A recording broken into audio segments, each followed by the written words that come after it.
Good evening, race fans, and welcome back to the CIL GT3 Challenge tonight here at Watkins Glen, one of the best tracks in the world and one of the best tracks on iRacing. Recently got a facelift, so what you see out on the track is what you see in the real world.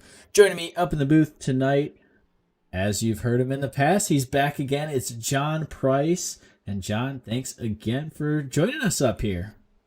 Yeah, man, happy to be back. It's been quite a long time. I've missed the last 3 road races and the first 2 oval races, but back and hopefully back for at least a few weeks here as the students are rolling out there in their qualifying runs and trying to set that fastest lap time that they possibly can. Yeah, back here at Watkins Glen, though. Lovely track. We came here last season, had a really great time, decided might as well return again this season. Track temperature is not too bad right now, 80 degrees, so that's going to help these guys out quite a bit to find some extra grip, even though we see quite a few cars spinning on my monitor at the moment. But yeah, so Watkins Glen, tricky track in certain places as well, Jarrett. We've got turn 1 always seems to be quite notorious, though you can use a heck of a lot of runoff on the outside of turn 1. The S's are a ton of fun, and turn 4 is hardly a turn at all. But then you run down towards the bus stop, really tricky with those curbs on the inside, as we saw many guys in practice get it wrong over those and back into the wall.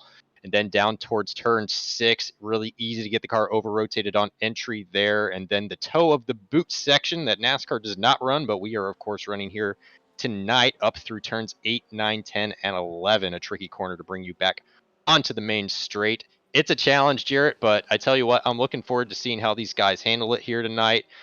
There's a lot of opportunity for passing here. There's a lot of opportunity for mistakes, as we see a mistake made on the exit of that final corner there. I think that was Kyle Bonin putting it into the barriers in front of the pit wall, Jarrett. But yeah, man, I'm happy to be back and looking forward to this race for sure. Yeah, and you mentioned it. A lot of opportunity for good, a lot of opportunity for bad. So it's going to be an interesting mix of the both over the course of the night. Reminder, 2 25-minute races on tap for you right now. The students out on track in their group qualifying session. And then we'll head to race number 1 here momentarily.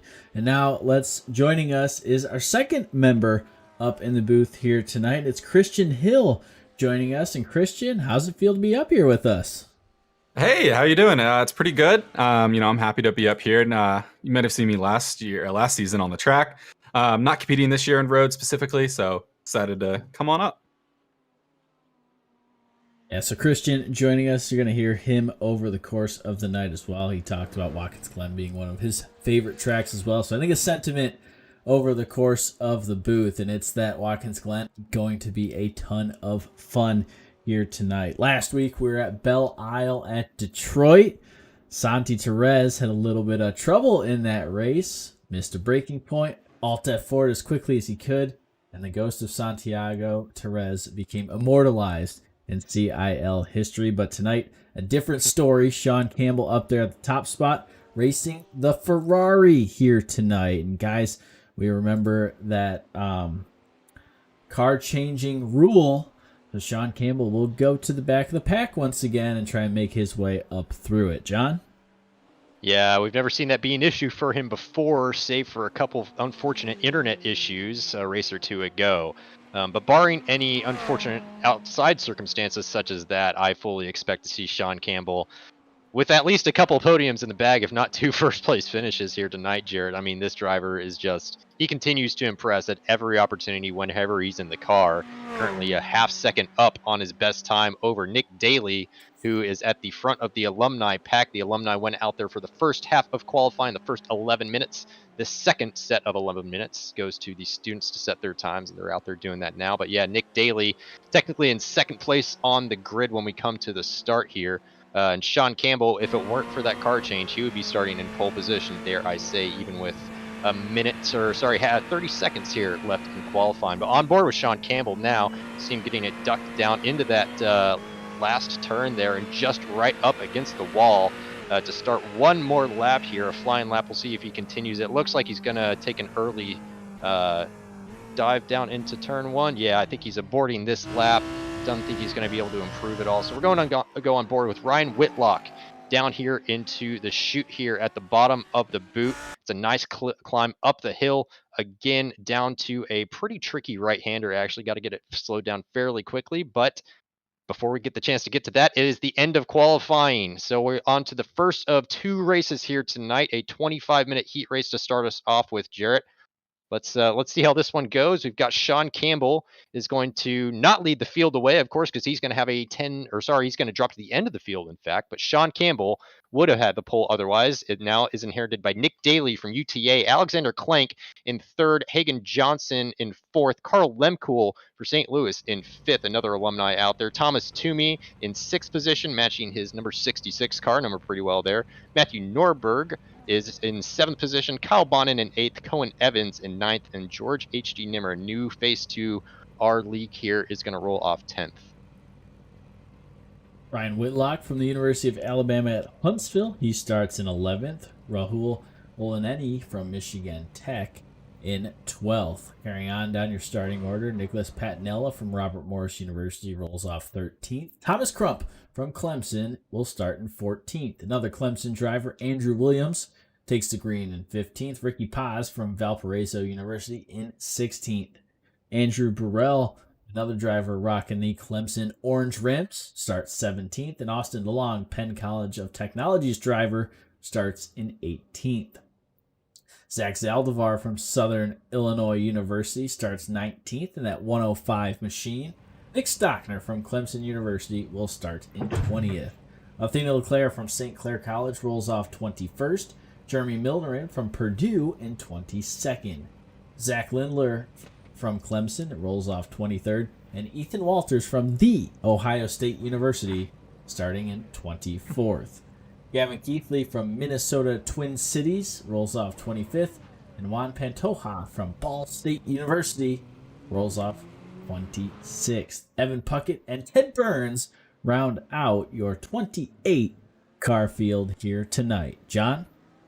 Yeah, pretty surprised to see Ted Burns all the way down there in 28th at the end of the field. That's pretty rare for him. He knows these tracks extremely well, an IMSA race engineer himself. And in fact, we've got another IMSA race engineer in the series now working alongside Ted Burns in the form of Carl Lemkool, has gone to work as a data engineer at Kelly Moss Road and Race. And so very much looking forward to hearing more about his adventures in this upcoming IMSA season. And hopefully I get the chance to see both of them at the track sometime. I would love to be able to do that. But Christian, I'm interested in hearing about how you would handle this outlap here. So all the cars stacked up behind the pace car. What's going through your mind at these stages as a guy that's raced recently in the league and knows a lot of the names out there?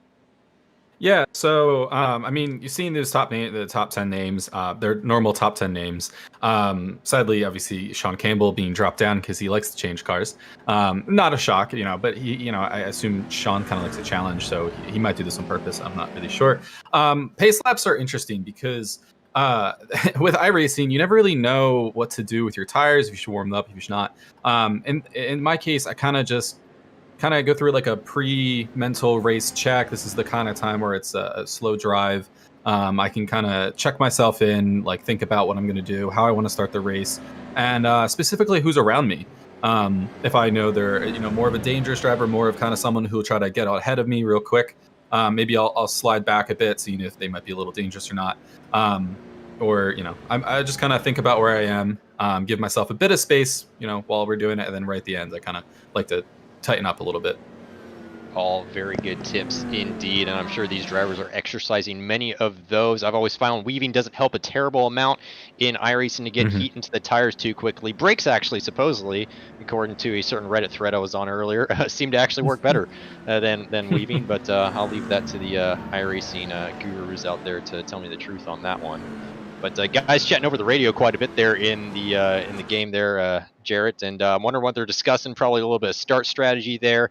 Hey, let's take it careful here at turn one. We all know what happened turn one here last time we came to this track. It was a bit of a pile up there with, I think, 10 or 11 cars involved in a big incident that first time out there. So hoping to avoid that this time, but it's going to be UTA on the pole position with a fast Alexander Klenk on the outside there, Jarrett. Yeah, so it's going to be a good run down to turn one. You mentioned that big runoff and cloudy skies here. Might be expecting a little bit of rain at some point over the course of the night. Stay tuned for that. But Nick Daly, Alexander Clank making up your front row. We've seen them make up the front row quite a bit all season long.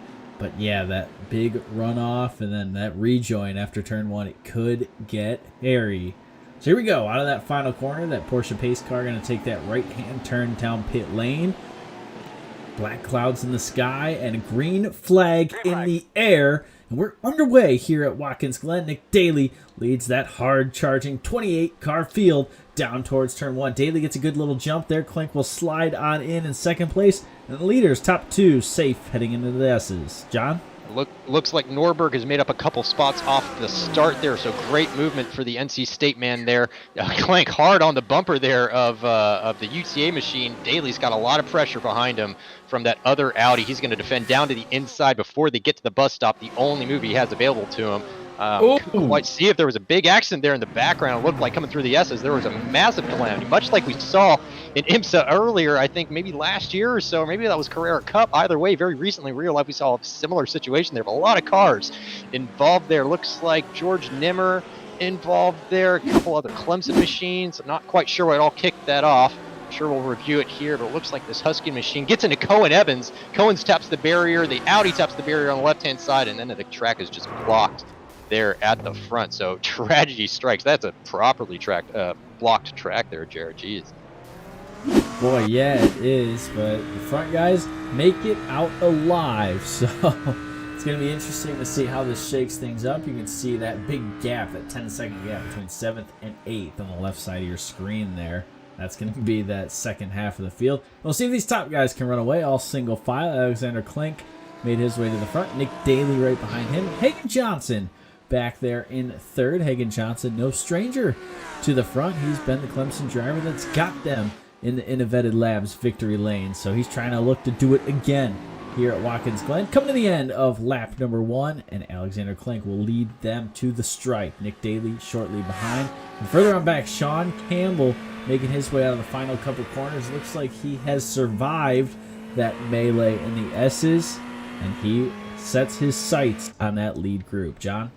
Yeah, I think Toomey just behind him also managed to survive that. Andrew Williams is in the pit lane, must presumably be for damage on the car. That is a pretty beat up Porsche at the moment with an Audi alongside. Also coming in the pits, that was Ted Burns there for Wisconsin, the alumni.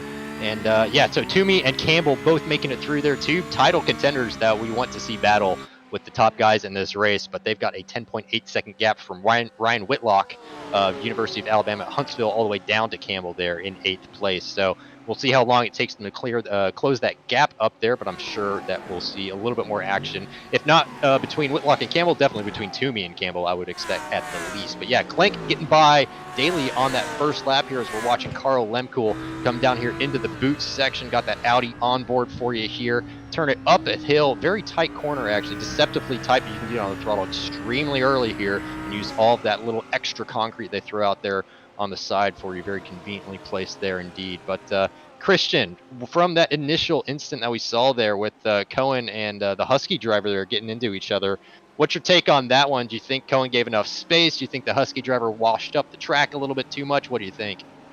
I mean, it all comes down. I mean, I'm sorry, as I just watched Carl Lemkuhl almost crash out.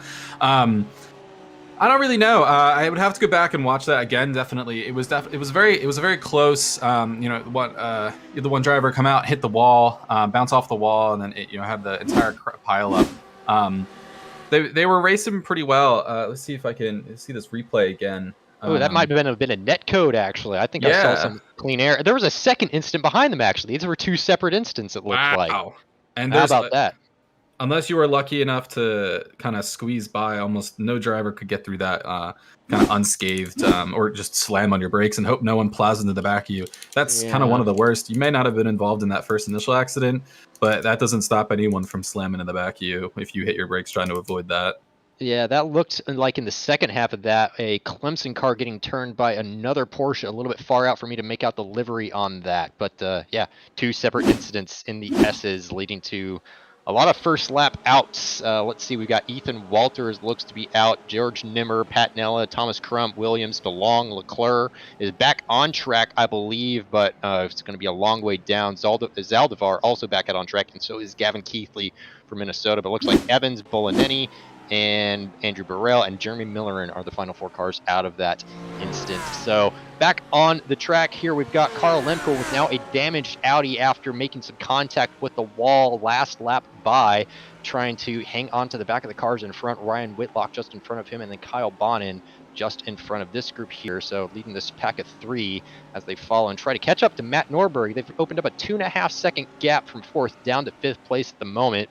And I think last time I talked about it, Sean Campbell was 10.8 seconds down. He's now down to under 7 seconds away from what is now 7th place for him. So making up really good ground here in 5 minutes down on this race at the moment. So plenty of time left for Campbell and Toomey to keep closing up here, Jarrett, but they're making great progress so far. Yeah, and you mentioned it. It's one thing to catch these guys. It's another thing to pass them. But if anyone's going to do it, it's going to be Sean Campbell. But what's going to make it tricky is it being a 3-car battle and trying to manipulate that. But you see, on the left side of your screen, Sean Campbell setting that purple lap, the fastest lap of the race. John?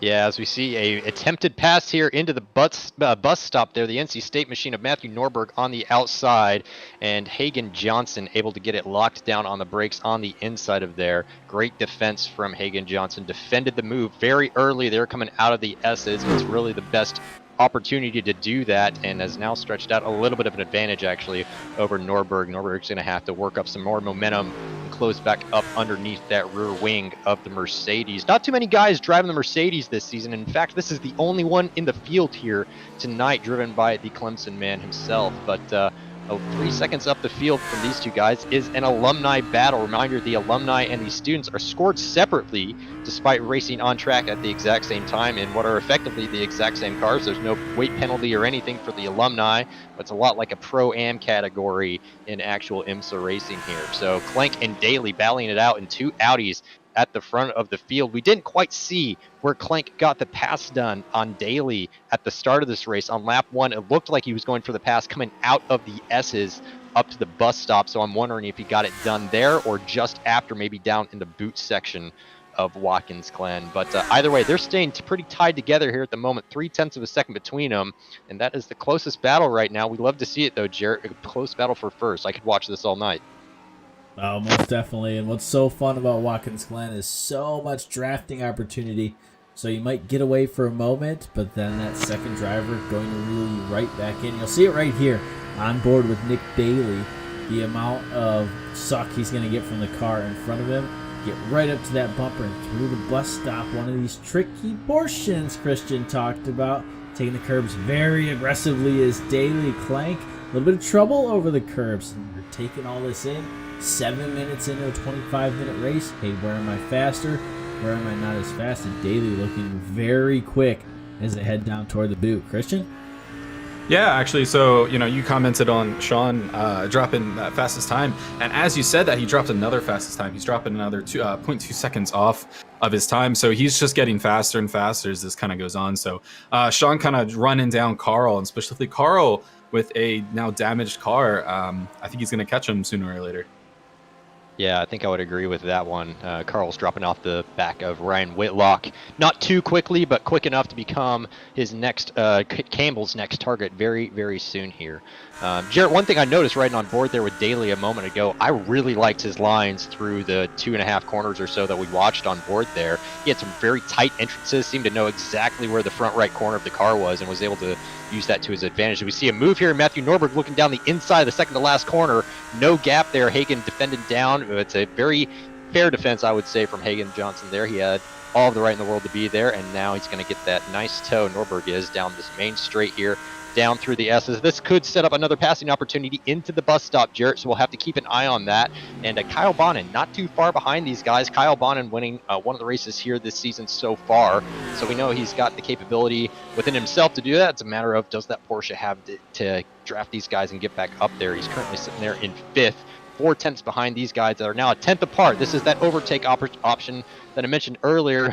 Norberg really wants that inside line, but Hagen is not going to give it to him. Norberg has to go to the outside and settle for that, but he does not have enough speed in the car, and in fact outbrakes himself and has to go to the runoff. That is going to gift the spot to Kyle Bonin, or if it doesn't, it absolutely should. He will get a slowdown penalty almost certainly for that. So we'll have to serve about 1.5 seconds there. But Christian, there's, like we talked about in pre-race, so many opportunities to make mistakes at this track, and I think we saw a characteristic one there from Matthew Norberg. What do you think? Yeah, I mean, going into that bus stop, especially with these new curb changes, it's a bit trickier to go through these curbs, specifically coming into the curb or coming into the bus stop. That curb's a lot wider. Before, you could kind of just roll right over that curb, kind of almost put your wheel onto that grass. But now you have to kind of be careful on how you take that, because earlier in practice, I think I saw it was Carl. Or no, it was Ted, excuse me. He just absolutely ate the curb. He ended up landing it, but he definitely caught a bit of air, and I was a bit concerned on how he would take that. But yeah, I mean, coming through some of these turns, specifically the carousel, I mean, we saw all in practice and qualifying, people spinning out consistently. It's a very difficult course on a lot of these turns. I mean, specifically, I think the carousel turn 5, turn 11. You were saying earlier, turn 6, turn 1. I mean, these are all turns that you can easily spin out on if you're not kind of paying attention to what you're doing and get into that groove. Absolutely, definitely. So we see Campbell make his way on the inside of Lemkool there into turn 1. Carroll didn't even bother defending that position. No reason to, really. He's got a damaged car with him here tonight for the next 15 minutes of this first heat race here, so he lets Campbell squeeze by there on the inside, no problem, and he's actually going to get a nice little tow off of him down here to the bus stop. So Campbell making his way up there pretty quickly, is already up into 7th. Toomey still 10 seconds behind this pair here, so he's got some work ahead of him if he's going to make it into the top 8, but we'll keep an eye on that and see if he manages to do so. Nordberg has, I don't think he let Ryan Whitlock by in the last lap. If not, it was close. I can't quite remember at the moment, but is now in a tight battle between these two basically equal cars. Lamborghini is essentially the same as the R8 in many ways. I think there are slight differences kinematically between them, but they drive pretty close to each other. Some just prefer one look over the other, but either way, it's providing us a great battle here on track so far. That front end of the Lamborghini behind, looking very menacing underneath the rear wing of the Audi, and a very kind Clemson driver giving way to these guys. Andrew Williams on the radio there saying, yes, I'm staying at the inside, don't worry about me. It's exactly what we want to see in long races like this, where you might have a lapped car or so. But NC State in 5th place, Clemson occupying 3rd and 4th place at the moment. Hagen Johnson and that'd be Kyle Bonin, I guess, there in 4th. So they're battling it out at the moment for that final podium position. 6 seconds up the road from these guys is the University of Texas at Arlington and Worcester, Polytechnic, driven by Alexander Klenk. So they're about a second separated from each other, but they have dominated this race so far. Weren't impeded by any of those first lap incidents and are making hay while the sun is shining on them so far tonight. So there's a couple other battles going through here. Let's like Alabama, Huntsville, and NC State. That's that Lamborghini and Audi battle. But further on down the field there, Jarrett, looks like guys are getting a little bit more spread out as we get towards the second half of this race. Yeah, and I think that's going to be the tough part of tonight. Guys involved in that wreck trying to sneak up as much as they can. As a little bit of dueling going on between the two Clemson drivers, Hagen Johnson, Kyle Bonin through the bus stop right there, the 26 machine, all the way to the back end of the number 7. Looks like they make it out okay, but yeah, like I was saying, as the lap traffic, that's the 61 of the Tina Leclerc getting out of the way there. The top 12 drivers will be inverted from the first to second race, meaning whoever wins this first race will start race number 2 in 12th position, second place will start in 11th, and so on. But that's only the top 12. So guys like Ted Burns, Zach Zaldivar, Nicholas Patinella, all got to get as many positions as possible to start in that 13th, 14th, 15th position. John? Yeah, right now Ricky Paz would inherit the pole for the second race, and he would love to have that as an advantage to him to try to help keep some of these faster drivers behind at the moment. Guys with a little bit more experience in these GT3 cars, perhaps. But yeah, that was a dicey moment there a moment ago for Hagan Johnson, taking a lot of curb there at the bus stop. Don't know how he has those dampers set up on the Mercedes, but seemed to land pretty well. I note that the Porsche has four-way adjustable dampers, which can sometimes be an advantage when you have curbs that you really want to be able to take to really get the tightest line through the corner as possible, such as a track like this one. So I would think advantage to Kyle Bonnet in that area. I have not driven the Mercedes at all, so I do not know how it handles the curb specifically, but if you get the Porsche set up just right, it can. But now we've got a little bit more Clemson on Clemson action. Hagan actually going to the outside. Maybe he's decided to let Kyle Bonnet by here. This may be a strategy move by Clemson. This looks a little bit more orchestrated than an outright pass. So might be the crew chief calling the shots there in Clemson. Christian, if you've got a crew chief, are you listening to him in that situation when he's telling you to let the faster guy by? I immediately just went and thought about a Hamilton and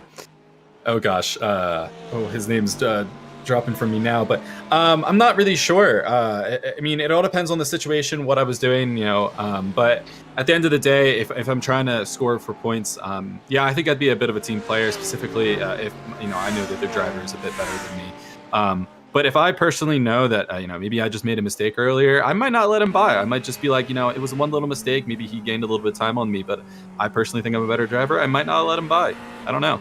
That's a totally fair take on that. I think in the situation that Kyle and Hagan were in, it would made sense to swap those two around. They weren't closing down on Daly and Clank at all, and if they've got any chance at all of challenging those guys towards the end of this race, then they should try something different. So I like the move there from Clemson.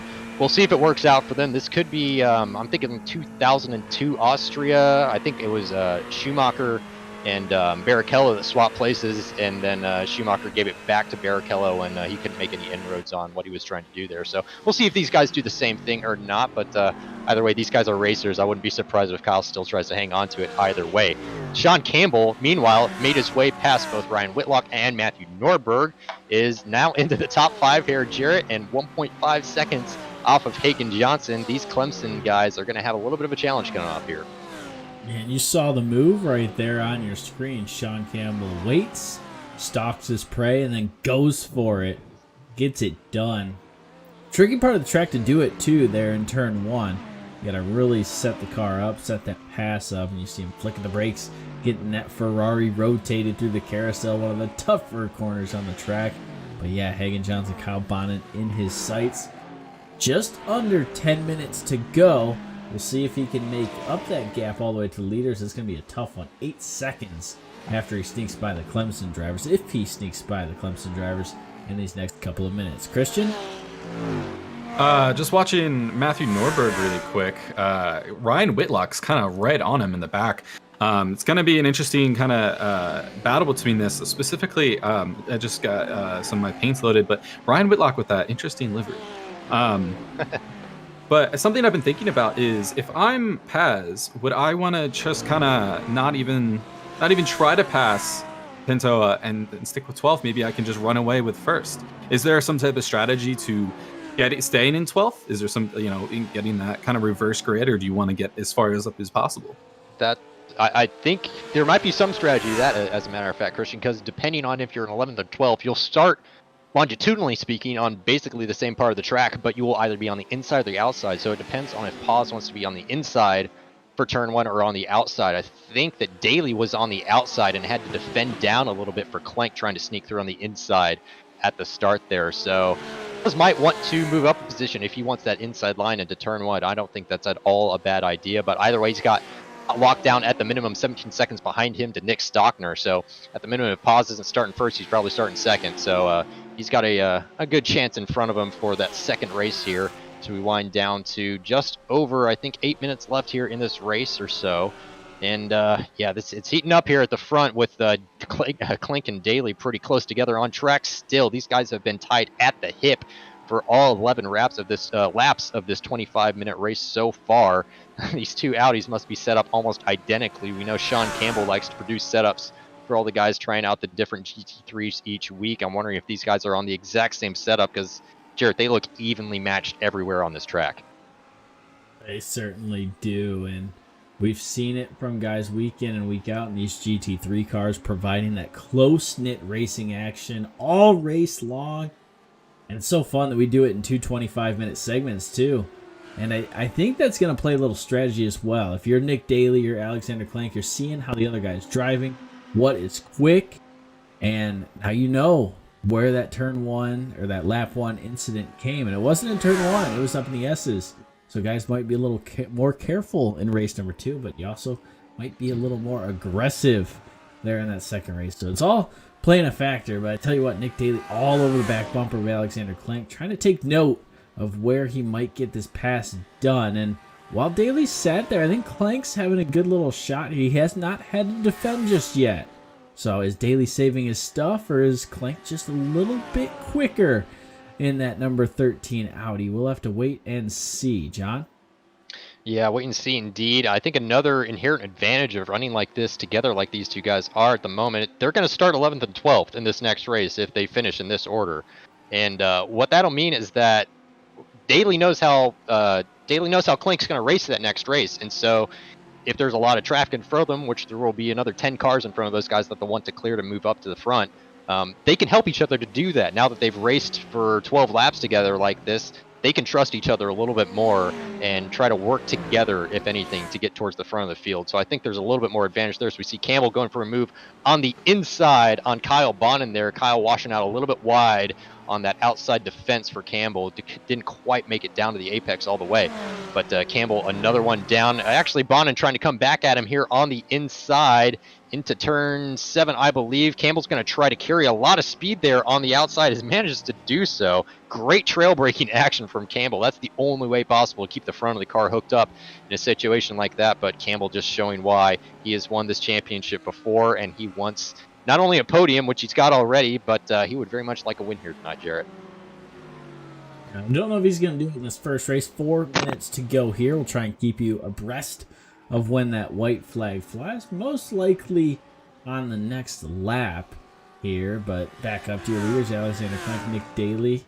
And that 1-2, you can start to see them run away from Sean Campbell, who had to battle Kyle Bonin and Hagan Johnson. So you see right there the benefits of just kind of getting in a drafting partner. But the gap's opened up to about 1 second now, so maybe Clank turning it on a little bit in this final lap. Christian? Yeah, I've been just kind of sitting here sitting on Hagan Johnson after Sean Campbell passed him, and it's been kind of interesting seeing all three of them kind of bunch up together, but like separate a little bit. Yeah, but other than that, I mean, kind of Bonin not taking that bus stop really well. Kind of gets lost on that coming out of that curb, and that's what I was talking about earlier. Those curbs, these new curbs, if you're not used to them, if you're used to the old Watkins Glen, they can really kind of wreck your race a bit. As we drive past someone who was just spinning out on the chute, as we were talking about earlier, is also a really tricky corner. So we keep seeing those corners come back into play, except for I don't think I've seen anything on turn 1, surprisingly. Yeah, I'm wondering if this over-rotation on entry. It is indeed. We were talking about this before the broadcast there, Christian. Exactly what I was talking about for Ohio State, Ethan Walters. Yeah, you got to be careful on the brake going down into that corner. The way that the camber creeps up on you, but it's also downhill, means the rear end gets really light really quickly. And so you have to be very gentle as you come off the brake. Otherwise, you keep the front end loaded up too long. And while you're turning, and that's going to generate a little bit too much yaw moment there for him. And wind up spinning the car on the way into the corner there. But Juan Pantoja doing a good job here right now in 11th, and currently I think that's a lapped car that he's got behind him here. No, actually we're looking at Evan Puckett and Juan Pantoja. But yeah, Evan Puckett actually doing a very good job for Ball State indeed. I think Evan started towards the back of the field. I might have seen that he had an EOL even. Yes, he did have an EOL penalty, so to make it up to the top 10 is a very great run for Ball State University, and of course that's going to make him start in 3rd in this next race here in just a few minutes. Jarrett, any word on that white flag lap? We're coming down to these last 2 minutes of this race. Yeah, we'll have to wait and see when these guys cross the line here. The Ball State team working together here as they come off the final corner and head down toward that start-finish line. Nope. Flag in the air just yet, so we'll do one more lap here at Watkins Glen. Pay attention when Clink and Daly pass that start-finish line. Another battle going on as we click on away from Evan Puckett's onboard camera. It's Matthew Nordberg, Hagen Johnson. As Matthew Nordberg just mixed on up, we'll take a look back at this pass here. It's currently hanging on as you see them right here. Nordberg going to the inside, just out of the carousel, down toward the boot. Good little pass right there for that NC State team. And Hagen Johnson currently sitting still behind. Yeah, great move by Nordberg there. Really took advantage of the camber in that corner to make the car sit there on the inside and force Johnson into trying to hang it around the outside, which there's just not as much grip out there as we see the white flag wave for Alexander Clink and Nick Daly. So last lap of the race here, Nick Daly's got 1.5 seconds to Clink. So unless Clink makes a terrible error, perhaps at the bus stop, we'll see. I hope that wasn't a commentator's curse moment, but I guess we'll find out here in about 10 seconds. Unless something like that happens, I think that's a victory for Clink in the bag. Nick Daly, no slouch though, there in second place for UTA, having a great run this season. He's really put in a lot of time, up to 4,000 I rating actually already. So he's come a long way and has really shown what he's got out here in the league. But Clink, a former champion, also plenty talented in these cars. Sean Campbell, of course, in third place at the moment. 3 seconds back to Kyle Bonin for Clemson. Matthew Nordberg a little bit under pressure still from Hagen Johnson. So this might be the last chance for Hagen to claim a top 5, trying to take as much curb as he can and shorten that distance. Got the car a little bit upset there, but he's got a pretty fast car in that Mercedes. I'm very surprised how quick that car is. Is he going to look to the inside here? No, he is not. He's going to save this moment maybe for a last corner dash if he can. But that's going to be pretty tricky. Not too many overtaking opportunities left in this track yet, Christian. But we'll see what happens here, man. Yeah, I mean, we had just had the white flags, pretty good. I've been kind of going through the track, or going through the grid here a bit. Thomas Toomey, our Heat 1 winner from last road race, down in 9th place. I'd be kind of interested in seeing what's going through his kind of mind. Maybe Watkins Glen maybe isn't a favorite of his. Not really sure. But I also did go back through and check what happened with Sean Campbell, because if we remember, Sean Campbell had an EOL at the beginning of the race because he started with a new car. Indeed. And so he was at the very back. So he had to make his way through that double crash on the S's. I just decided to go through and, a kind of combination between luck and skill. Sean somehow made it through every car untouched. That's incredible. I'm sure it cost him some time, though, and I bet without that incident in front of him, we would see him up even higher in the field, probably tickling the rear bumper of Daly there towards the end of the race at the minimum. But either way, Clink comes home your winner in race 1 here. Nick Daly in second, and Campbell, like we just mentioned, in third place. Bonin, Nordberg, and Johnson in that order for 4th, 5th, and 6th. Ryan Whitlock was the next car to cross the line after those guys. Lemkel in 8th, and then Toomey, like you mentioned, in 9th. I think he did struggle last season at this particular track. I want to say he was in the McLaren at the time, and now he is in the Porsche. So trying to maybe change a car to help him navigate this course a little bit easier, but nothing helping him so far. But he'll start up in 3rd in this next race here. Evan Puckett and Juan Pantoja in 10th and 11th, and then Ricky Paz for Valparaiso is going to come home 12th and inherit the pole position for this next race here. Jarrett, I think that's going to be crucial. I can't wait to see how that unfolds, at least over the course of that first lap. Yeah, and you said it right there. We got guys who might not be the fastest in terms of lap times. You see the 148 lap time. We saw Sean Campbell doing a 145. So that's your difference right there. Ricky Paz is going to be on the pole, and it's going to be patience in turn 1. Who's going to be the most patient driver? Who's going to push to try and get their car up to the front? Because, Christian, you said it. The start's where you can make up a lot of positions, and knowing what kind of driver is around you is paramount, especially in race number 2 of the night here. So race number 1 wrapping on up. We'll see if we can get Alexander Clink up into the booth with us here momentarily. And here he is joining us, Alex Clink. And Alex, great first run, and we saw you really turn it on those last couple laps. So is Watkins Glen a good track for you? How do you feel here tonight? I mean, I don't think it's like my favorite track or anything, but I'm sure pretty much everybody all night racing has done plenty of laps around here. But definitely, I mean, from my experiences with the GTEs here, I knew that it's quite difficult to pass, even though the back straight especially is quite long. So I was really glad to make that opening lap move, and I knew that if I kept it clean, I had a pretty good chance of taking the win. Yeah, well, that you certainly did. It looked like you had a pretty great drafting partner at the minimum there with Nick Daly, and of course he's going to be starting alongside you in 11th in this next race. Are you two planning on working together at all in this race to try to make your way up through the field? Because it looked like you had a pretty good thing going there. Yeah, I mean, we'll have to see, how those lap 1 goes and where we end up. But yeah, I mean, I wouldn't be surprised if say we're say like 7th and 8th or something at some point, and there's a group up front that's a couple seconds ahead that we just sort of wait and try and up the pace together and get to them before we squabble amongst ourselves. At least I hope he has the same idea if that happens. Yeah. So luckily, last heat, you were able to be up front and kind of miss that action. I don't know if you know, but there was a massive wreck behind you through the S's. Now that you're starting 12th, do you have any kind of concerns or maybe strategies that you might kind of try to do to maybe avoid some possible crashes or kind of anticipate those going into the S's or turn 1? Yeah, I mean, the S's can be tough on lap 1. Going too wide is usually not a great idea because you both have to lift and slow down and can be hairy. And I think just looking up the road as far as possible, seeing what's going on, and trying to keep an eye out if there's any incidents up ahead. So hopefully I can get through there. Yeah, well, it should be a fun one to watch. Alex, good luck in this second race, and we'll talk to you again soon. Thanks, guys.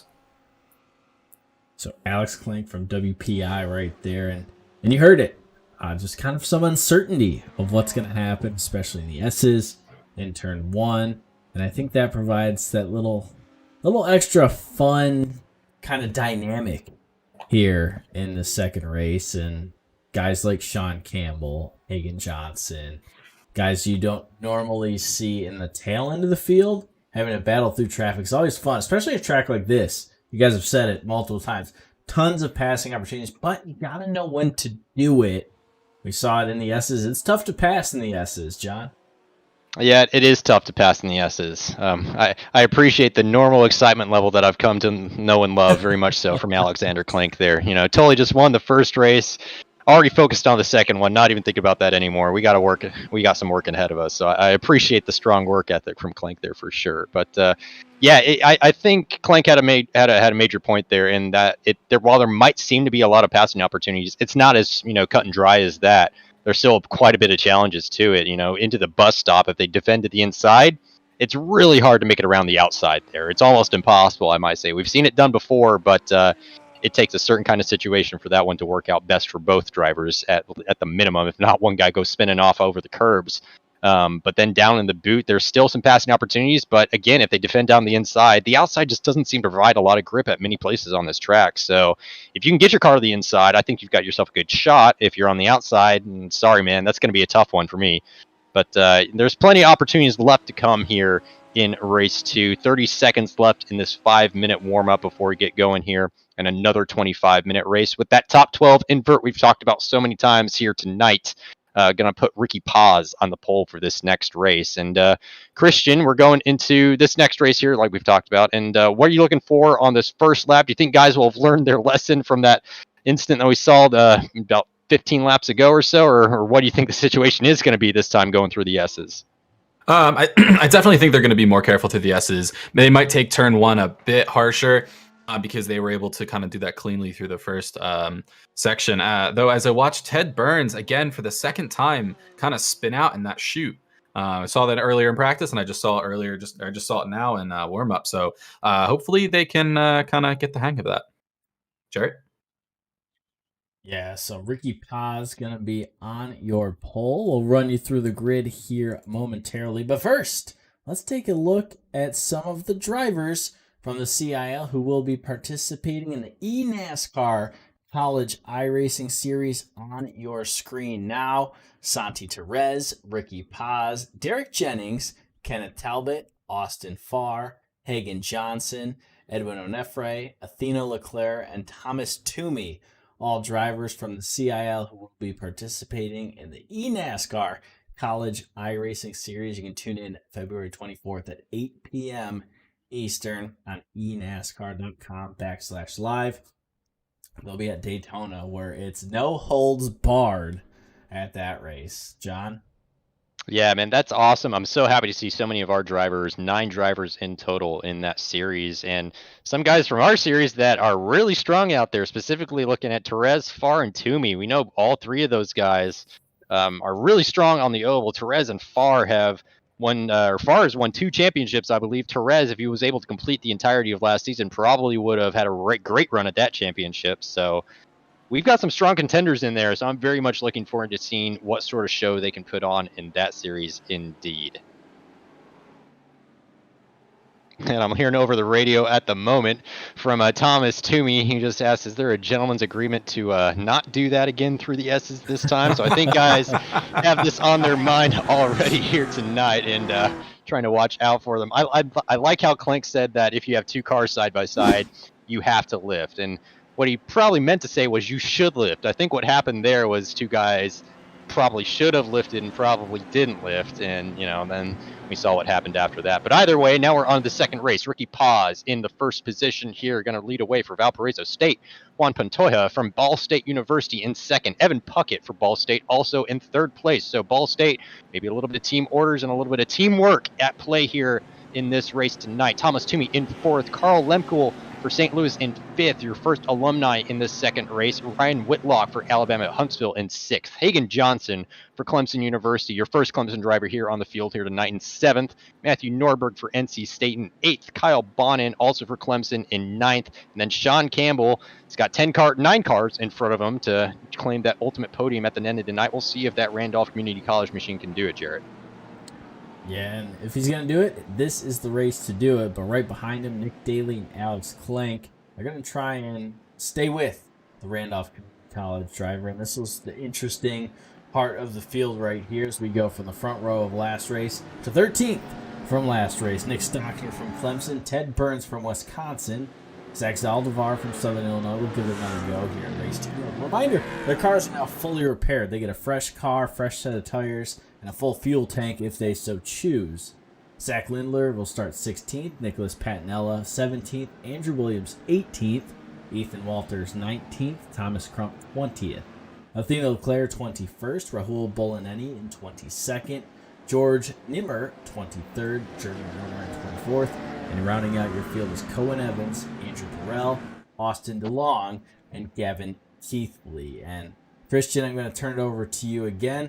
We talked about patience. We saw the S's last race. What are you doing if you're right in the middle of the pack and you're Nick Daly and Alex Clang? First of all, I'm going to be sweating and clenching as much as I can because I am definitely terrified. Because as much as you can practice kind of being a patient and kind of reserved driver on these kind of starts, you can only do so much. You can just get caught up in so much stuff. And so, I'm just going to try to keep my distance, but also you don't want to be too cautious. You can be too much of a defensive driver and actually cause more issues than you try to save. So you kind of want to have this happy balance, trying to get into these few starts, especially this first lap. So here we go. Down to the pit lane goes that Porsche pace car, and we are underway for race 2 of the night. Ricky Paz quickly to the outside, and the Ball State team will tuck in row number 2. It looks like everyone's going to settle on out. Here comes the Clemson car down to the inside. They go 3 wide in turn 1. Clink and Daly survive. And they'll be 2 by 2 up into the S's. John? Yeah, it looked like Evan Puckett had briefly made up second position over Pantoja at the start, but has now again lost it from him. So Pantoja back up to second place at the moment. A lot of cars here, 3 wide on the straight down to the bus stop. That typically doesn't end too well, but we'll see if they get it sorted out. And Clank there on the outside giving space. Looks like Norberg off the grass on the inside there, trying to take an avoiding route. Probably your best chance there to survive at the minimum. Kyle Bonin and a couple others there making it through. Looks like a Clemson car around. I'm not sure. That might have been Andrew Burrell, I think. Number 137. Let's see here on my screen. I've got my numbers all screwed up here, but either way. But that's Zach Lindler for Clemson. Got a car crabbing now, going down into the boot section. And we've got another pile up here. Carl Lemko involved, the backwards Lamborghini. Not quite past the S's this time, but a little bit further, I guess, before we saw too much action here, Christian. Yeah, I just watched that entire thing go down. Ryan Whitlock had a really bad bus stop, came in, got spun around along with Carl Lemkool. The entire time I'm just cringing, kind of almost trying to cover my eyes, because that was who was that? Yeah, but if I'm those drivers specifically, though, he was in the center facing the wrong way of the track. It was that would have been.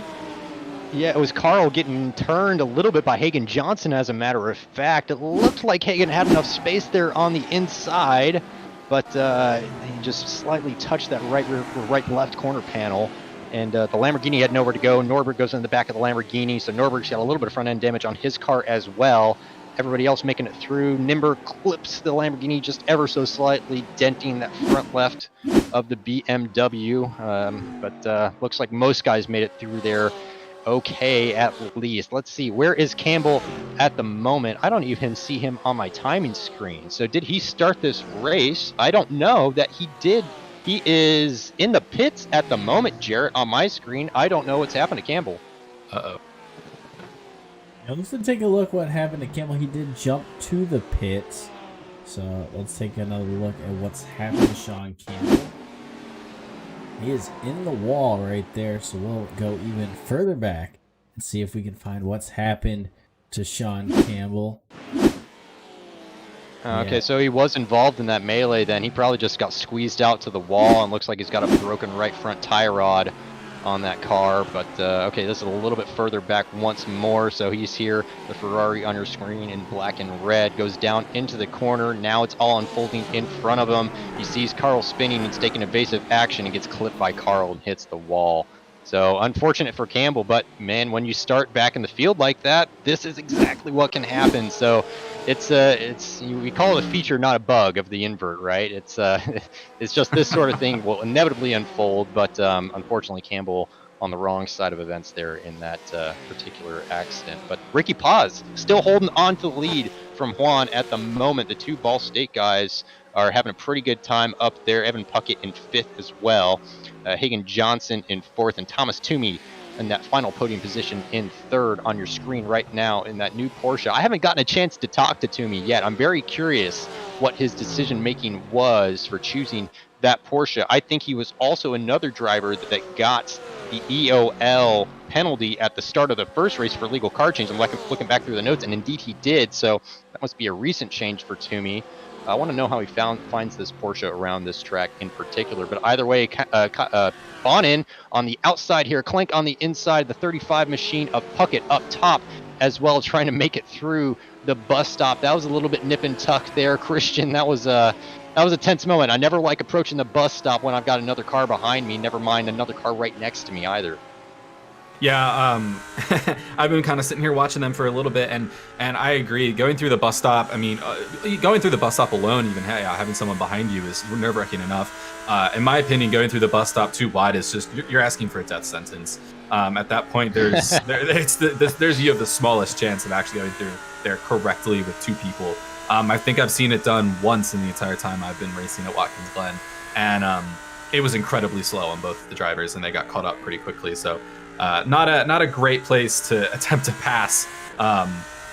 So yeah, you don't want to pass there. But good job for Kyle Bonin. I believe he was the one who ended up getting up. I believe he ended up passing Puckett. Puckett was leading that 3-pack. Ended up dropping all the way back with Bonin and Clank taking ahead of him. Clank taking out of those 3. Oh, Ball State sideways. It looks like Ted Burns also sideways in the final corner there. That was a little bit of spinning in sympathy, as I used to like to always say there. But both Ted Burns and Evan Puckett I think managed to stay out of the wall. Ted Burns might have a little bit of damage on his Audi, but we'll take another look at this. So the Audi is Burns, and the car in front is Puckett. Puckett spins first, and Ted Burns spins in sympathy. You can't choreograph that any better. That would win a medal in the Olympics there, Jared. Yeah, you said it. Spinning in sympathy. You're both driving really hard. One's looking at the windshield, and they're both not looking at the apex. And that's what'll happen in that situation as we get you back here live with Puckett, who's dropped back to 11th. So the Ball State University driver looking to rebound. Ted Burns, meanwhile, has been shuffled back to 14th after that. So a lot of shakeup here in the top couple. Ricky Paz holding on to the top spot. Thomas Toomey in second. Noah Pantoja for Ball State up there in third. Hanging on, John. So yeah, it must have been that Toomey in the last lap or so got past Pantoja, but we'll see if he has anything for Paz. 1.3 seconds up the road. We know Toomey's an exceptionally good driver in this series. We've said it many times before. He knows the lines of all these tracks. He knows how to set up the cars pretty well as well. Plus, on top of Sean Campbell delivering pretty great baselines for all the cars anyways, and then everybody just twisting them and tuning them a little bit to their liking. But Toomey, we'll keep an eye on that 1.2 second gap now to Paz in front and see if that changes at all. On board with Clank now, right behind Hagen Johnson from Clemson. A lot of yaw angle in that Clemson machine. He's going to look down to the inside of Pantoja, just in front of him. He's got a good move on for turn one here, late on the brakes. Pantoja really late on the brakes as well, out-braked himself. And Clank's going to say, thank you very much. I'm going to take advantage of that and see if I can get a free 2-for-1 deal here and put it up the inside of Hagen Johnson through the S's. It's a risky move if he manages to pull it off, but he's losing a little of his speed on the outside there. But he does have this inside line, Jarrett, for the bus stop. Will he manage to hang on to it? He's flashing his lights. He's not too happy at the car in front that's slowing him down at the moment. That looked like Ohio State, but he still has the inside line for the bus stop. Manages to get it squared up there in the braking zone, and that is 2 positions in, we'll call it 1.5 moves. It took him a few corners to get it really solidified there, but Hagen Johnson defended that as tight as he could there, maybe a little bit of contact even on the run up to the bus stop. But a great move by Clank nonetheless, Jarrett. Ooh, that was a good one for sure. And you said it. It takes guts to go side by side in the S's. We saw the issue happen in race 1. We saw a couple guys just nip each other throughout the race, and it's tough. If cars come together in those S's, it is very tough, especially those guardrails on each side. But Alexander Clank holding on. But Ricky Paz under attack from Thomas Toomey, now 0.3 of a second separating the top 2 drivers, John. Yeah, if I'm Toomey here, I'm taking it easy. I'm waiting for Paz to make the mistake, and then I'll just slip right up the inside. No need to force the issue. Alternatively, I guess he could pressure him a little bit and maybe force the error from him. That does tend to work a little bit more in these GT3 cars. But we'll see. It looks like Paz a little bit slow off this last corner, so Toomey may have an opportunity down here into turn 1. Paz knows that. He's going to defend to the inside. Toomey says, be my guest. You can have that inside line all you want there. Paz gets it down there on the apex. Toomey says, I'm going to carry the speed around the corner and go to the outside and see if I can get the move done before we get to the S's. So back up the S's, almost not quite a carbon copy, and he does get it done before they get all the way through the S's. They're a great opportunistic move from Toomey. Knew that Paz was slow out of the last corner and knew that he was going to have to brake a little bit earlier into the first corner. He just carried all that speed around the outside, took advantage of the curb on the outside of turn 1 as well, and has earned himself into the first position so far. So we'll see if Paz can come back at him at all. If not, he's going to have Alexander Clank to contend with in no time at all here, Christian. Yeah, if I'm Ricky Paz, I mean, even though I might have a beautiful car, I'm kind of upset about that now. So, I mean, he's definitely going to try to, easily one of my favorite cars on the track right now. But, you know, I'm definitely going to try to fight that back. He's staying right on his bumper right now, but you know, if I'm Thomas Toomey, I mean, I'm smiling ear to ear right now. I mean, you just got, you know, you kind of just made it all the way up to first. You're kind of sitting pretty now, and all you have to do is drive as fast as you can and keep Ricky Paz behind you. And try to stay out of some trouble. Yeah, especially with the dangerous name of Campbell looking to be out of this race. I think if Toomey keeps his nose clean, he should have a pretty good shot at hanging on to that win here tonight. So now we're looking at Pantoja and Nordberg going against you. Sorry, this is Bonin and Pantoja. Pantoja moving down the field a little bit now, down to 6th position. So not having the best of time there, but he was helped to that earlier starting position right up there at the front of the pack. This is Nordberg now, looking at the back of a Ohio State machine that I believe is lapped at the moment. So I would suspect he's going to let them by here on the straight. Indeed, he pulls to the inside and does do that, because there was a battle brewing here, Jared, of course, between Daly and Nordberg. Daly 0.4 of a second off the bumper of Nordberg at the moment. UTA trying to bump that alumni car up there one place further 10 minutes into this race. Bolineni also behind these guys, and Zaldivar also just behind these guys. So about a 3 or 4 car train in this group here, and I sense a battle brewing here, Jared. Yeah, it sure seems that way, and Rahul from Michigan Tech is cruising. Here he comes to the inside of the UTA machine. I think he's learned his lesson from that first race. That Michigan Tech machine looking very good, both on track and that paint scheme here tonight. A little blue and yellow action for the Michigan Tech Motorsports program, as he's going to sneak by Nick Daly. Now sets his sights on Matthew Nordberg. But it's tough. You got to be laser focused for all 25 minutes here. We're through 11 of them. You can see that at the top left corner of your screen. And we are cruising here. Yeah, he's doing a great job so far. I'm a little surprised that Daly is appearing to struggle a little bit. I'm not sure if he'd maybe change setup between the races, because of course they're all free to do that if they choose to do so. But he was extremely quick there in qualifying, at least on low fuel. That car seems to work really well, but not able to come back at any of these guys. He didn't defend that inside move from Bolineni either, which I thought was interesting. If I was Nick, I'm definitely keeping my eye in the mirror during that whole series of events, and maybe just missed it there. Didn't think Bolineni was close enough, but either way, now he is shuffled back down to 9th, and now under attack from a Zaldivar, in fact, and he's coming here through the last turn here. Zaldivar contact with the barrier there on the outside. They got rid of those black tires from the last update and updated to the current Watkins Glen, as we've mentioned before, but making contact with that blue barrier out there. I think he'll get away with that one for the moment, but that's going to earn Daly a little bit of breathing room behind. At the moment, this appears to be just about the closest battle on track. Thomas Crump and Evan Puckett are pretty close together, a few positions behind this, along with Ted Burns and Nicholas Patinella. So it looks like Robert Morris, Wisconsin, and Ball State, and I believe Clemson, all in a 4-car train here. And it looks like Burns is going for the move on the outside on Robert Morris. Can he make it to the front before the bus stop? Just about can. Barely avoids clipping the front end of that BMW as he gets the car turned there loose on the mid corner there. And oh no, Robert Morse around on the exit, clips the grass, and man, hate to see it there. Christian, what's your take on that one? Yeah, I mean that was pretty rough. Yeah, as that's unfolding, I mean I'm continuing watching 1 and 4, but yeah, going through there, it's definitely rough so far. That's the 4th driver I've seen having to take onto the grass for that bus stop. And I'm saying these drivers might not just have enough practice with these new curbs. I mean, this track's a couple, like 2 months old, I think now. For iRacing, it's, we're just not used to these tracks and stuff like that. We've seen a lot of people spin out. Speaking of almost spinning out, Ricky Paz, in a lap and a half, went from 1st place to 4th place. And keeps kind of losing track. I don't know if he has maybe some suspension damage from something, an unknown kind of crash, maybe some net code. But he's definitely having a hard time keeping his car on track. And at this time, Kyle Bonin's right behind him trying to take that. So they're having a fight all the way up into turn 1 and going into the S's. Yeah, indeed. Bonin going around the outside there. If he can make it hang on, he'll earn another position and make it back up into the top 5. Looks like Josh calling us out for the commentator's curse up here in the booth. His 2nd car with incidents while we were on board.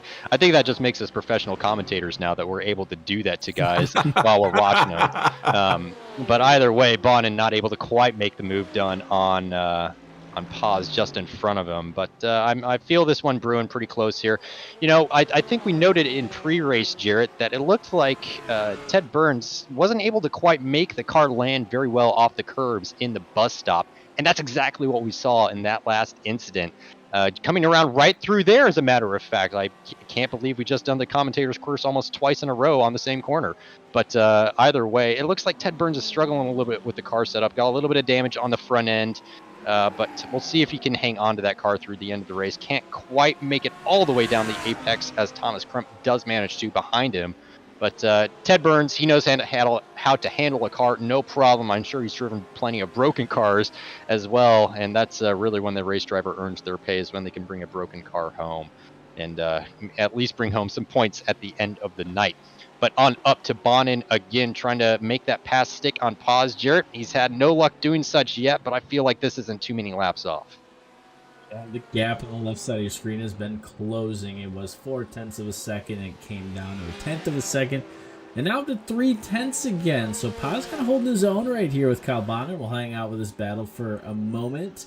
But you see the lead also 0.4 of a second between Alex Plank and Thomas Toomey. So I'll flash you up the lead here in a moment as well. But yeah, Bonin trying to just stay in the toe of Ricky Paz and see if he can make a move, maybe heading down toward that bus stop. You see a good run up through the S's here. That gap closing down 1/10 of a second, under 1/10 of a second. Here comes the 26 machine back to the top side of the 19, and they'll drag race down toward that bus stop, John. Yeah, drag racing indeed. Kyle Bonin late on the brakes, able to get it turned in smoothly there and secures that position from Ricky Paz. Oh, and he spins on the curb into the wall. Oh, my goodness. What a terrible wreck for Bonin there. That was the greatest opportunity you would have had to make that pass so far tonight. And he clips the curb too much and lifts that Porsche up into the wall. Unfortunate for Bonin. Man, he can't catch a break tonight in so many ways. I mean, at least he's got one win so far this season. He could have been on for potentially another podium, but not tonight, guys. Not tonight. Back on up to the front, though. Clank has closed up to the back of Toomey. And Toomey has some pressure on him from behind here, Christian. Yeah, I've been sitting here watching, and that was really unfortunate for Kyle Bonin. I mean, he made this great pass. He was going through the bus stop, but like I keep saying, and we keep repeating that bus stop's really deadly with these curbs. If you take that just a little too fast, those curbs have gone from pretty dangerous to deadly, especially with some crazy speed. So really upsetting for Kyle Bonin. Hopefully he can finish out this race with this car. I don't know. He has a decent amount of damage, specifically on that right side. But I think he has most of his steering, and I think he'll be able to do pretty well. But I've been waiting to say this kind of joke, and I'm just going to throw it out there. Someone needs to tell these guys that we're not doing Formula Drift. This is GT3. Definitely need to hop on the radio and let these guys know that for sure. It almost looked like Bonin it looked like a car failure. If I was watching like a real live race and a car spun like that, I'd be like, oh, he just snapped a control arm or a toe link or something. But yeah. I think you're right. That's just the curbs at this track, the way they are with this update, man. It is brutal out there, but the two guys not fazed by those curbs so far are Toomey and Clank. And Toomey, 0.4 of a second behind is Clank there. Now we're back with Ricky Paz, actually, and Matthew Nordberg, I believe, has just made his way past Paz there on the inside. So Nordberg up to 4th position, as it were, on track. 8 seconds behind Hagen Johnson. Hagen sit comfortably in 3rd position at the moment, looking good for a podium with just over 6 minutes left in this race. But man, yeah, I'm still thinking about that Bonin instant, man. That was so tragic, Jared. I was kind of halfway hoping for a Clemson podium again here tonight. Kyle Bonin's been driving the absolute wheels off of the Porsche that he's driven so far this season, and as much like Nick Daly has come on really strong here in the first half of this season. But man, those little mistakes there will cost you big time. I tell you what, I don't think we gave it the credence when Christian in pre-race was talking about the curbs and the rescan and just how different they are here at Watkins Glen than a normal driver might be used to on the old Watkins Glen. And we've seen it multiple times here tonight in both races come to fruition. So practice ever more so important. And with this season of CIL, each race is mirrored on the official schedule the week prior. So guys were able to get plenty of GT3 practice at Watkins Glen using official races and practice servers over the course of the week. And I think guys who've done it, you see them up at the front. Thomas Toomey, Alexander Clank going toe-to-toe here in race number 2. Christian? Yeah, just a real quick. So Bonin ended up going and pitting after that, and I think that was the right call on his part because he did have a lot of damage. I wasn't sure if he could actually end up fixing that race. or completing the race with that. But he's back out on the track. I believe he's in 15th place at the moment. So Kyle Bonnet all the way from almost third place to 15th. That's heartbreaking. As he goes through the bus stop again, ever so slowly compared to the last time. I can't blame him for that at all, as we see two drivers trying to negotiate for the bus stop themselves. Evan Puckett and Austin DeLong, Penn College of Technology there on Evan Puckett from Ball State. Puckett a little bit out of shape on the way into the chicane there. But these guys have a nice little battle on their hands at the moment. The number 22 machine looking pretty racy here. 0.5 of a second now off the bumper of the car in front, number 35. But still 4 minutes now left in this race. So Jarrett, we're starting to run out of opportunities for passes, and looks like Clank's getting a little bit anxious on Toomey here. Toomey's going to have to whip out that ultimate defense strategy of his that we've seen him deploy before and try to keep Clank at bay, but so far he is not doing such. Actually, I expect him to defend to the inside there, at least squeeze him there.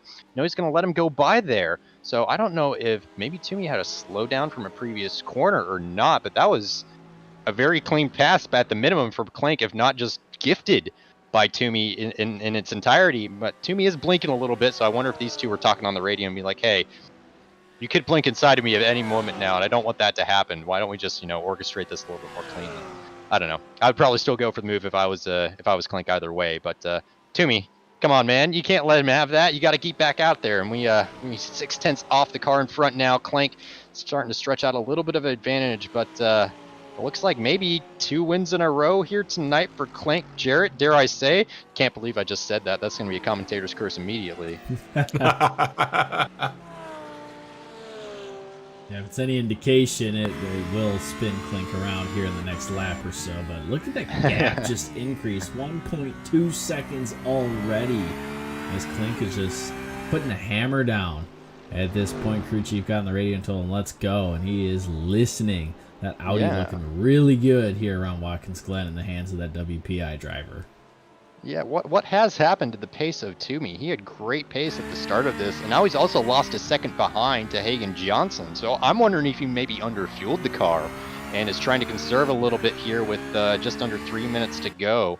And that's the only potential reason I can think of to why he's lost a little bit of pace, maybe about half a second a lap or so in that car at the moment. But either way, I think he'll still come home with a podium, but he could have come home with a win here if it was indeed an underfueling situation for the number 66 Virginia machine. But either way, a little bit further back on my monitor at the moment, I just watched Ryan Whitlock spin it down into that tricky off-camber corner after the long right-hander. And we got another car here stopped on track. Ricky Paz, this is coming out of the second to last corner, quickly gets it out of the way of an oncoming Porsche. But Valparaiso looks like, I'm going to guess he got it spun on the curb on the exit of the second to last corner here. So we'll take a look and see exactly what happened. This is coming back through the S's, actually. I think maybe I had the corners wrong. I was looking at the wrong section. Indeed, no. Now we're just skipping around the replay a little bit, but either way, Valparaiso is struggling a little bit here. Started off very well in this race, and he actually had a little bit too much yaw in the car before he got to that outside curb. I think he knew he wasn't going to make it, and so he started cranking the steering angle and when the right front tire hooked up and just spun the car. So don't want to say rookie mistake because it's something very easy to do in any category of racing. We see it all the way up to Formula One, but that is a characteristic flaw. If the car is going to go off track, better to just let it and open up that steering. As we see Ricky Paz still racy though here tonight. He's not trying to give up any time whatsoever, trying to send it really deep into the bus stop, but maybe a little bit too deep if anything here.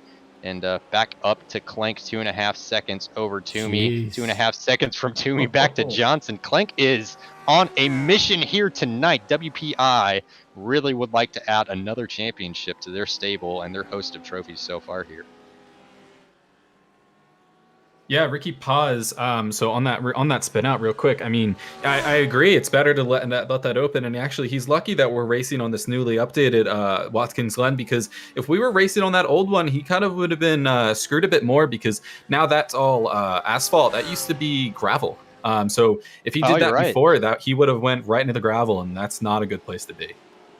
Yeah, it's a hard battle. I don't know if it's better to be in the gravel and straight or on the track and backwards. There's probably a happy medium in there somewhere. But Either way, Paul's still in a top 10. I think that's still a valiant effort from Valparaiso. And I think without the spin there and maybe one other earlier incident that I'm trying to recall at the moment, but escaping me, I think he could have had a top 5 for sure. But white flag in the air either way. So these guys are on their final lap, last chance to make any last minute passes that they might. But either way, InnoVetted white flag in the air. Robert Morris defending from Nicholas Stockner just behind. This is probably the closest battle on track right now for 13th position. Robert Morris in the BMW. Lamborghini looking to the outside, which is going to change to the inside. And then again, the outside. I've got a Penn College car upside down out of the S's. Oh, no. That's Austin DeLong. And Paz gets tapped again. Oh, what a terrible night for Paz. Oh, jeez. Oh, Paz spins on his own and collects DeLong. Oh, my goodness. Oh my god. I've not seen that in a while on iRacing, I'll tell you what. That's that's some Carrera Cup stuff if I ever saw it. But either way, Clank is going to come around the last corner to claim his second victory of the night here in a command fashion, flashing the lights for that WPI machine. Toomey going to hang on for second place. Hagen was closing well, but not enough time left in the race for him to claim the second position. So he comes home on that final step of the podium. And then these are the next couple of cars across the line are going to be Matthew Nordberg and Ted Burns and Rahul Bolaneni. Matthew Nordberg across the line now. Rahul Bolaneni also across. Now Ted Burns just has to keep it in front of Juan there in 7th to claim a 6th place finish. I think not too bad considering the night that Ted Burns has had as well. Then Juan Pantoja in 7th, Andrew Williams 8th, Evan Puckett 13 seconds down from these guys, but he looks like fairly secure there in 9th. This is that last battle on your grid here, Nick Patinella and Stockner, and I think Patinella is going to take it here. No, sorry, Crump is actually going to take it over Patinella. So good move there on that last lap by the Clemson machine indeed, Jarrett. A lot of last lap battles that we see, and on the left side of your screen you see a couple. Patinella, 0.098 seconds separating him from Thomas Crump, and Pantoja 0.4 of a second on that last lap pass there by Ted Burns. John? Yeah, that was I liked that race, I think, a little bit more than the first heat, if anything. There was a little bit more clean action all the way throughout. There was some battles up at the top. There was some in the middle, some towards the back. Nobody's just running away with it, or the top 2 cars running away with it like we saw last time out. But either way, got to hand it to Clank there. 12th to 1st, what a drive. And he actually joins us up in the booth again. And Alex, we just talked to you in the first race. And surprise, we're talking to you again in the second race. And we saw you once you snuck by Thomas Toomey, you kind of ran away with it. Talk us through that pass. Did you think there was going to be a little more battle from that Virginia machine? I mean, he knows that we're in different classes, so I think he's being smart. And I wasn't going to push it at all. I mean, he just had a poor exit, and might as well, really. But, I mean, also he was having a little bit of connection issues, so I didn't want to, accidentally end up hitting him because I thought his car wasn't where it actually was. But, the rest of I had a couple of other, really intense battles, like with Hagen Johnson. So it was a lot of fun. It looked like a lot of fun. That's the kind of drive that we would expect normally from a championship of the league before, which you've obviously earned, as well as Campbell. That's the sort of drive we come to expect from him, and you just put one on display there. So is there something about this Audi that you like a lot? Maybe it suits this track really well. You look to have no issues through the bus stop, which is where a lot of guys, especially in the Audi in particular, seem to be struggling here tonight. So does this just fit your style or something, or what's the situation there? Yeah, I think I enjoyed the Audi a good amount. Regarding the bus stop, I think with the new scan of Watkins Glen, there's a bit of funky stuff going on where if you hit, say, the middle of the first curb, it can really bounce you. And if you go all the way to the right, then it can be safer and really fast. But I didn't have time to really practice that, and I thought it was pretty risky. So I was giving definitely some good room on that curb. maybe a couple tenths giving up, but having that consistency. And I'm sure some other people just hit that curb too much and it just bounces the car and there's nothing you can really do. Yeah, after going through, speaking of crashes and stuff like that, after going through the carousel into the chute into turn 6 on lap 1, that wreck happened right in front of you. I mean, were you? I don't think you were anticipating that, but kind of real quick. I mean, did anything go through your mind? Was that just pure instinct when you kind of avoid it? You were really close. I mean, there was probably a foot between you and the car that spun out in front of you. Yeah, I was surprised that I made it through that without any contact. I mean, at first I was just like, get this car slowed down in a straight line a bit and then try to decide which way he's going. And I ended up choosing the right direction. I think I also, in my avoidance, not on purpose, of course, but just through where I had to go, pushed Kyle Bonin into the grass a bit. And I think I'm glad that he kept it going. He did a great job, keeping the car straight from being in the grass at 100 miles an hour.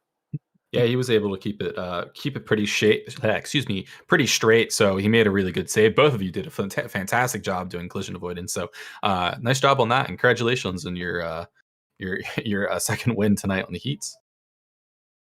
Yeah, thanks, guys. It was a great race. I'm sure some other people maybe aren't quite as satisfied with how their evenings went, but I had a lot of fun. So thanks to you guys. Thanks to everyone who I shared some track time with, and looking forward to the next one. It's always great talking to you. Congrats again on the win, and I'm sure we're going to talk to you again soon.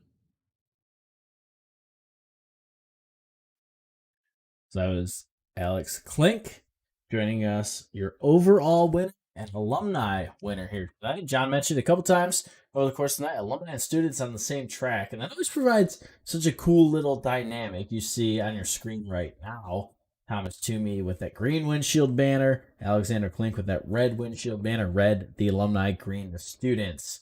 Scored separately, so Thomas Toomey, we mentioned it, maybe saving a little bit of fuel and maybe just self-preservation. And he joins us now up in the booth. Thomas Toomey, University of Virginia, had a couple good weeks back-to-back. Last week in Detroit, you guys had a front row lockout one race. Now tonight at Watkins Glen, another good run for Virginia Motorsports. And Thomas, take us through race number 2. Looked like you had a ton of pace, and then Alexander Klink came on up. Were you short on fuel, or were you just self-preservation letting Alex go by? It was some self-preservation. It was more I was out of tires, and he was really pushing me in the end, especially into the bus stop. I haven't had a ton of experience driving the Porsche, and I know it gets really sketchy once the tires start to go, and I had a few Porsche moments, so he started closing up on me, and I figured I'd give him the spot since I remembered that he is now an alumni, so I'm not really racing him. So from there, I just stuck on the back of him and then kind of cruised the end. Yeah, so with this new scan of the track of Watkins Glen that's been around for a couple months, I'd say. How are you feeling with this track? I mean, there was a lot of spin outs on this track, more than I was probably anticipating, specifically through probably the carousel, the last turn, and mainly there was a lot of incidents coming out of the bus stop. How were you feeling in confidence-wise, specifically with the Porsche on, especially those some of those curbs in the bus stop? It took the bus stop really well. Once the key in the Porsche is maintaining front tire temperature, because once you're able to do that, the rear doesn't really surprise you.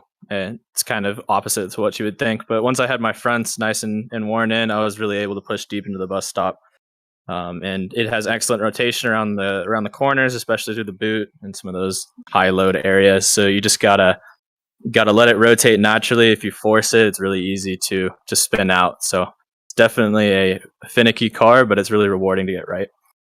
Yeah, I would agree. I'm a fan of the Porsche in particular, but I want to ask what drove your decision to pick it. I thought you were a McLaren guy last season. I don't know if you started on the McLaren previously. I know you got an EOL at the start of the first race here, but what sort of drove your decision to change cars and pick the Porsche? That's correct. I knew it was really strong at this track, and I know compared to the McLaren, I was looking through a lot of the season data, and it was not particularly strong, and it's not strong on the next couple of tracks. So I figured now would be a good time to pull the trigger and switch cars and just take the penalty now. The good news is I was counting on passing a lot of people, but there was big accidents in both races that really allowed me to pick up a lot of positions, and that was really fortunate for me. Yeah, fortunate indeed, but either way, a very strong drive for the Virginia Machine tonight here by Thomas Toomey. Great job there tonight, man. Any shout outs you want to give out before we send you on your way? Yeah, do you want to give a shout out to Virginia Motorsports and to the eNASCAR event as well on Thursday. Looking forward to representing UVA for that, and go Who's. Yeah, man, absolutely. Looking forward to watching you racing that. And as always, great job here tonight, and we look forward to talking to you again soon. Thanks, guys. Thomas Toomey, you heard he's going to go turn around and get prepped for the eNASCAR event Thursday night, 2 days time, 8 p.m. Eastern Standard Time. But a good race from him here tonight. I think we're seeing Virginia really start to tune it up a little bit, and we'll have to take a look at points here in a moment. He's closing in on Sean Campbell, and I think we sometimes take for granted how good Sean is and how good he can finish.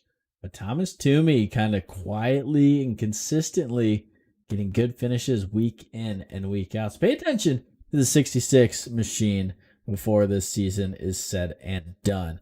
And now joining us up in the booth is our Clemson University representative, Hagen Johnson, in the number 7 machine. And Mr. Johnson, it was a good run for the Clemson esports program. Talk us through race 1 and then race 2 and that little different dynamic that provides, especially with the invert. Yes, so in race 1, I was more concerned about getting the car up to pace, considering the Mercedes has probably the lowest bop at this track. But it was definitely tight, but our field kind of stretched out, especially in the second race after the first incident.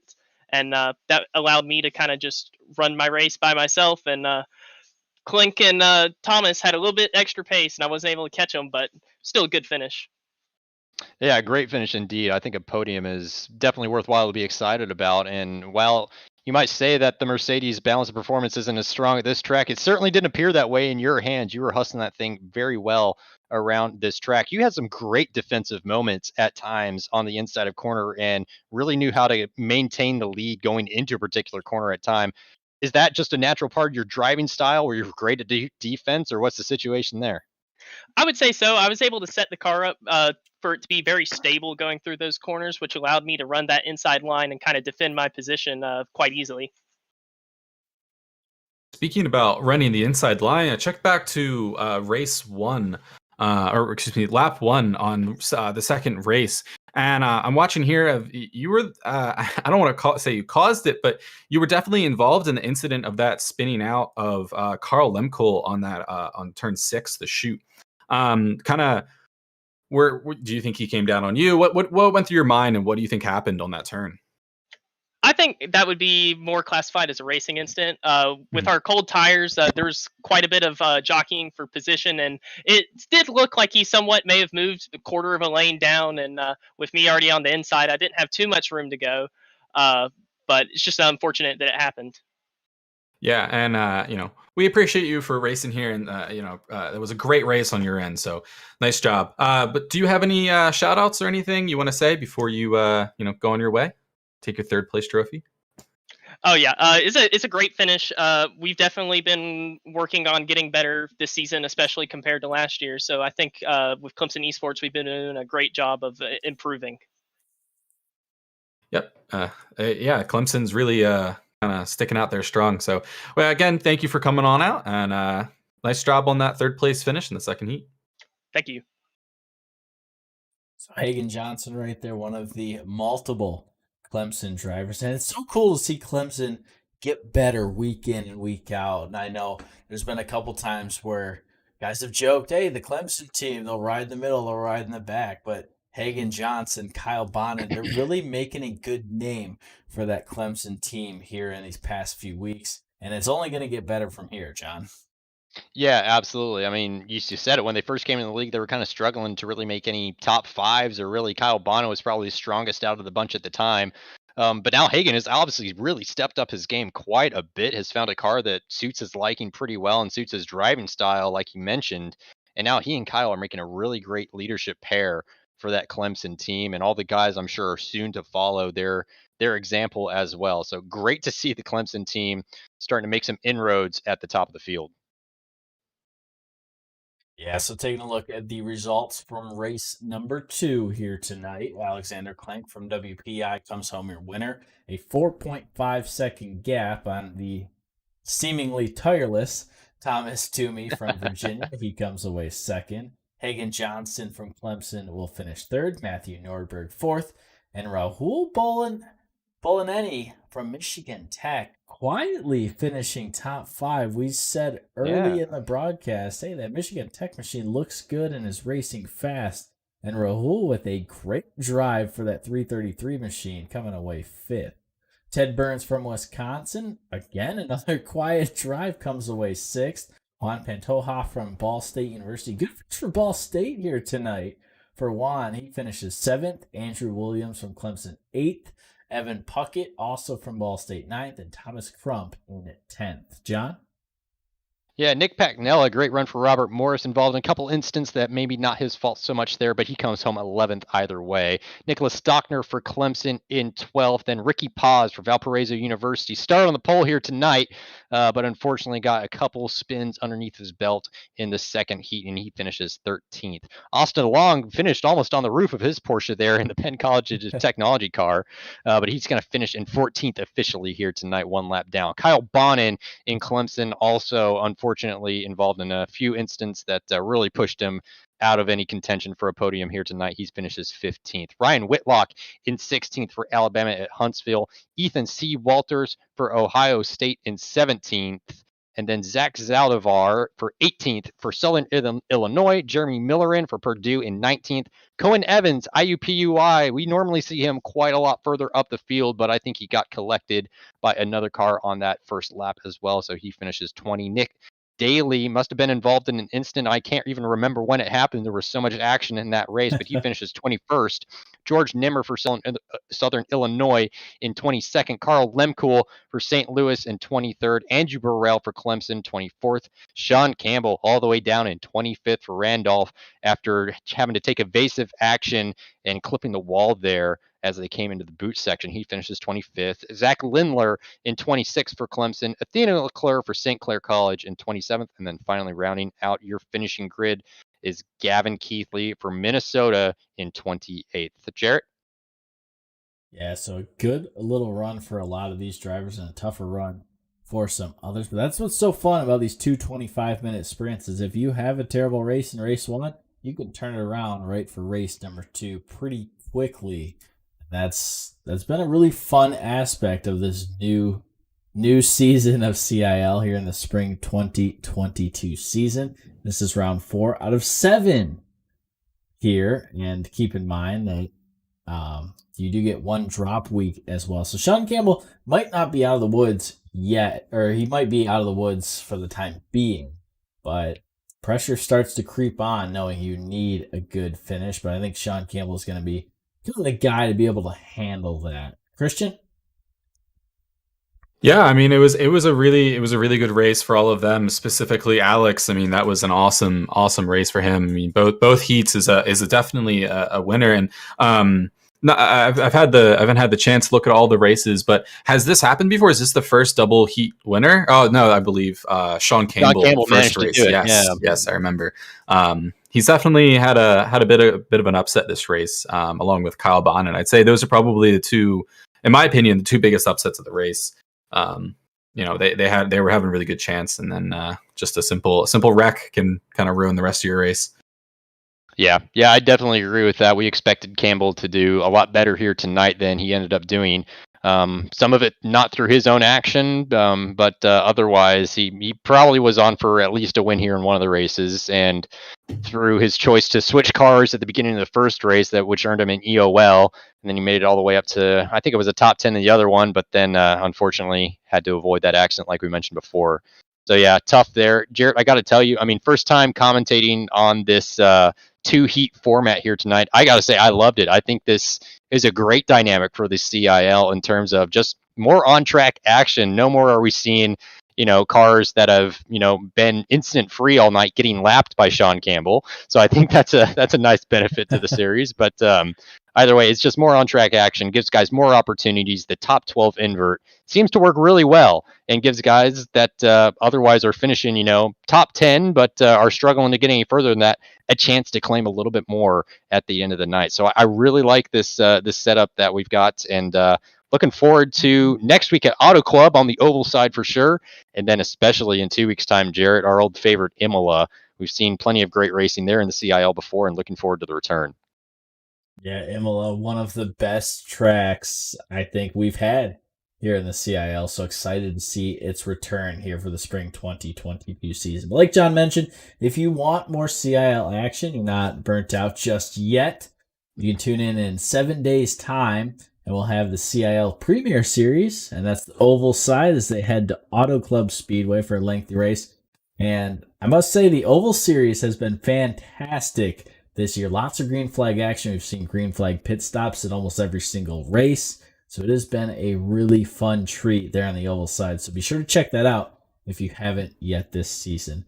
So for myself, John, and Christian up in the booth, thank you all for joining here tonight. And let's give one more shout out to all these eNASCAR College iRacing Series participants. You'll see in 2 days' time Santi Perez, Ricky Paz, Derek Jennings, Kenneth Talbot, Austin Farr, Thomas Toomey, Athena Leclerc, Edwin Inefre, and Hagen Johnson, all representing the CIL in eNASCAR's newest college racing series.